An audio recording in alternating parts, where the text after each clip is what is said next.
Ռուսական հրամանատարությունը Արևմտյան Հայաստանում հետևյալ հետաքրքիր մոտեցումն է ցուցաբերում։ Բանակային գործողությունները ղեկավարողների մեջ նշանակվում են հայեր,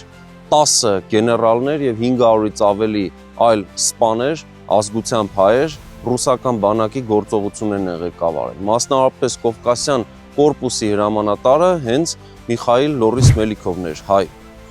Այստեղ կային հայ նաև այլ գեներալներ, օրինակ Հակոբ Ալխազովը, Հովանես Լազարևը, Արշակ Տեր Ղուկասովը եւ նաև Շելկովնիկովը եւ այլ գործիչներ։ Եվ այս պարագայում իհարկե արևմտահայերի մոտ, շարքային արևմտահայի մոտ նույնիսկ առաջանում էր այն մտայնությունը, ինչպես կարող է ռուսական բանակի հրամանատարները նույնիսկ հայ լինեն, իսկ իրենք Օսմանյան կայսրության պարագայում նույնիսկ շարքային զինվոր չեն կարող լինել։ Եվ բնականաբար այս հանգամանքն էլ նպաստում էր, որ ռազմական գործողությունների ժամանակ հայ շրջանակները որոշակիորեն աջակցեին ռուսական զորքի գործողություններին։ Նախագծի գլխավոր գործընկերն է Կոնվերս բանկը, ֆինանսական աշխարհի ձեր հուսալի գործընկերը։